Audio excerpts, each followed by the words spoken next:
Hola y bueno, es un gran placer arrancar hoy con esta inmersión profunda. Vamos a analizar un texto de estudio bíblico que se centra en algo súper interesante. O sea, cómo se percibe la fe sincera realmente. Eso es. Y nuestra misión principal hoy es desentrañar cómo este documento aborda una tensión muy concreta. Ya sabes, esa tensión entre la duda, la razón, la fe personal y, por supuesto, la autoridad humana. Todo esto basándose en relatos bíblicos y citas de Ellen G. White. Exacto. Y para empezar directamente con el contenido, hay una premisa clave en el texto que me parece fascinante. Afirmar con vehemencia que se cree no equivale necesariamente a tener una fe sólida. Claro, muchas veces es justo la tapadera perfecta, ¿verdad? Totalmente. Es como, imagínate el arco de seguridad de un aeropuerto.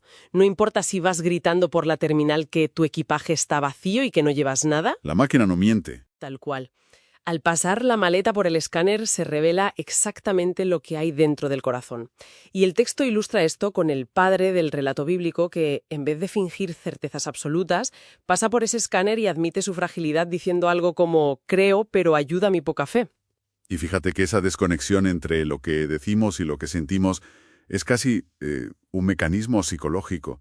Ante lo divino, la mente humana intenta compensar su propia inseguridad subiendo el volumen de sus afirmaciones verbales. Ya como para compensarse a uno mismo de que no hay dudas. Exacto. Pero admitir la duda, como hace ese padre, no descalifica la fe en absoluto. Al revés, demuestra que el intelecto siga encendido. El documento asume que las inseguridades son simplemente el estado natural de la mente frente a lo desconocido. Claro, el corazón humano es un nido de inseguridades. Y por eso es vital explorar cómo el texto propone gestionar esas dudas, sin apagar el cerebro. Y aquí entra una metáfora agrícola del texto que me encanta. Ah, sí, la metáfora de las plantas venenosas. Esa misma. El texto describe la incredulidad como malas hierbas. Si las abonas rumiando pensamientos o palabras negativas constantemente, pues crecen. Y te drenan la energía cognitiva. Drenan esa energía que de otro modo podrías usar para buscar respuestas racionales. Exacto. Pero aquí lanzo una pregunta incisiva, para darle una vuelta. ¿No resulta un poco paradójico? O sea, el texto exige una fe racional, pensar por uno mismo, pero al mismo tiempo nos pide rendirnos ante misterios divinos que son incomprensibles. Bueno, a ver, no es una rendición ciega, es más bien una demarcación de límites. El documento no promueve la evasión mental ni el suicidio intelectual. Claro, no te pide que dejes de pensar. Para nada. Invita a un diálogo muy sincero. Piensa en figuras históricas que menciona el texto, como Abraham, Moisés o Job. Ellos no se cruzaron de brazos. No, desde luego. Argumentaron y usaron la lógica hasta chocar de frente con su propio límite cognitivo. Se trata de buscar un equilibrio. O sea, usas la razón al máximo para explorar lo divino, y solo cuando la lógica humana no da más de sí, se acepta el misterio con humildad. Ya, porque nuestra propia lógica tiene un techo evidente, pero el problema es que cuando chocamos con ese techo, la tentación más obvia es agarrarnos a la autoridad de alguien que parece saber más. Y ahí es justo donde entra la advertencia del texto sobre el peligro de depender de la autoridad humana. Exacto, el documento menciona a Natanael.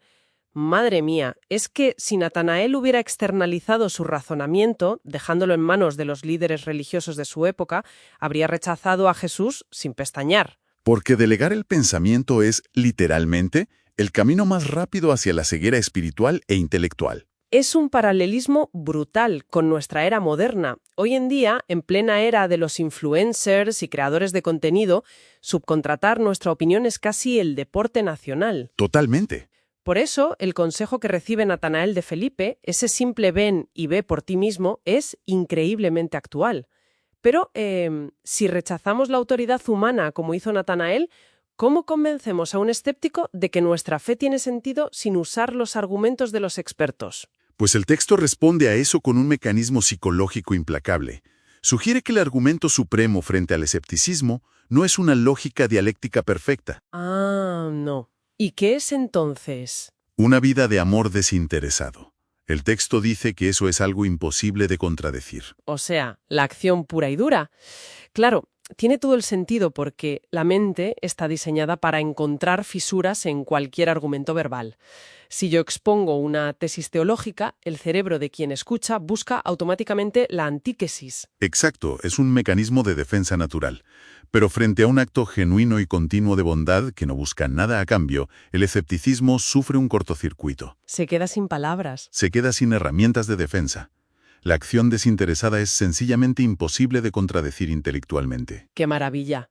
Y esta fe racional e independiente, que al final se valida mediante la acción práctica, nos lleva al cierre de nuestro estudio de hoy, porque se retoma la recompensa de desarrollar esta fe independiente. Si al igual que a Natanael se le prometió ver el cielo abierto, el texto conecta todo este proceso con una imagen visual espectacular. La de Cristo como un inmenso puente cósmico, ¿verdad? Eso es.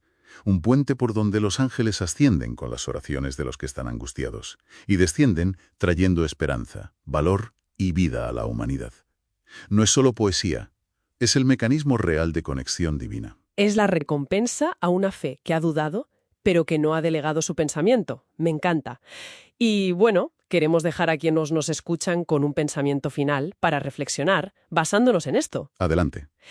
Si, como plantea el documento, la mayor influencia no radica en lo que decimos, sino en una vida de mansedumbre y amor, la pregunta es... ¿Qué tipo de argumento están debatiendo nuestras acciones? Exactamente. ¿Qué tipo de argumento irrebatible están debatiendo silenciosamente nuestras propias acciones diarias ante quienes nos rodean? La próxima vez que el corazón pase por el escáner, ojalá lo que hable por sí solo sea el peso de nuestros actos. Muchas gracias por acompañarnos en esta inmersión profunda y hasta la próxima.